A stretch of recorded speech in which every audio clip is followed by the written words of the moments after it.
Shalom and good day all, this is T Healing29 back again for graphic novels I've recently read through between September 2024 into October 2024.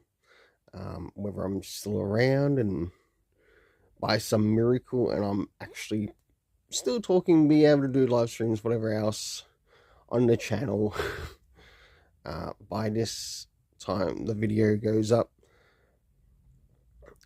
Well, we'll soon find out in all due time.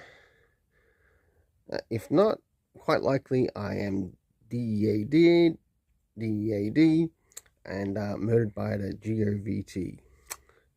So, moving into first things first, let's look at what titles we have here of the graphic novels I've been reading through between this time period. So we've got Batman and Superman by Joshua Williamson, and this was around the time of the DC Metal event. So it was actually quite interesting reading through these again.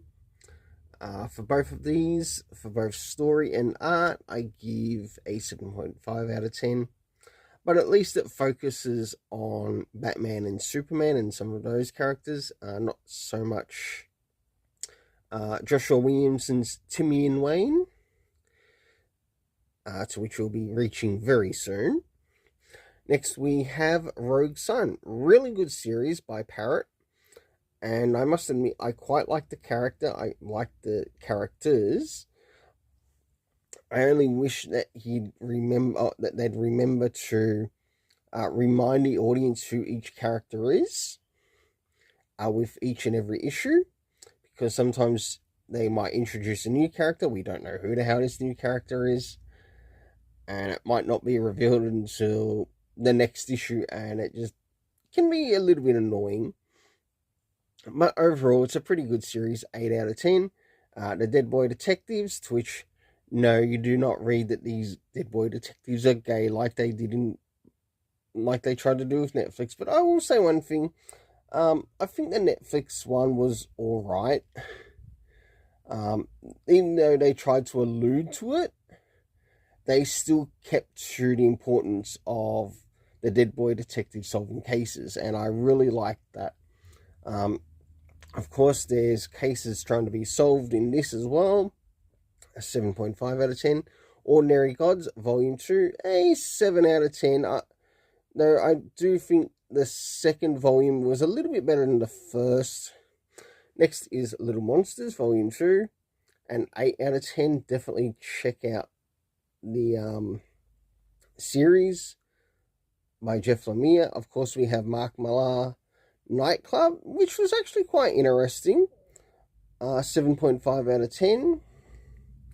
Next is Big Game, which was actually quite a fun story, but the end can seem to drop a bit, but I will give it an 8 out of 10. Next is Macbeth, A Tale of Horror, which was actually written by someone different, but put into a graphic novel format. Surprisingly interesting.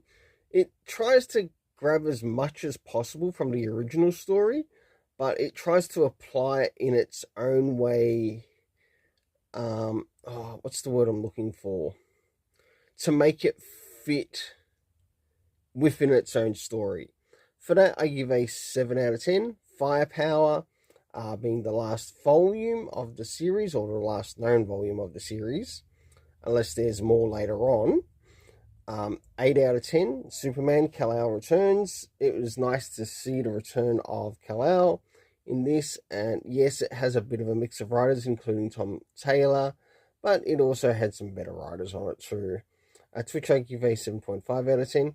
Superboy, The Man of Tomorrow, which centers around Connor Kent, to which I give an 8 out of 10.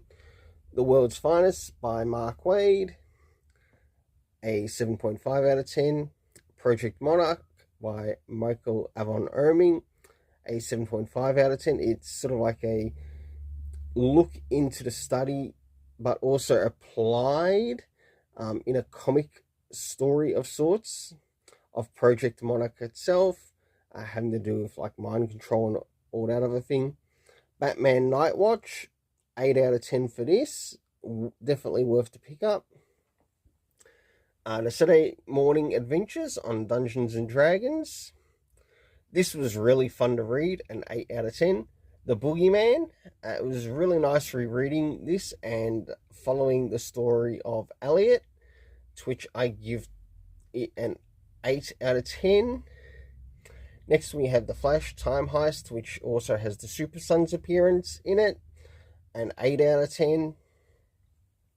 Next we have Challenge of the Super Sons, 9.5 out of 10, nothing beats it. Lois and Clark,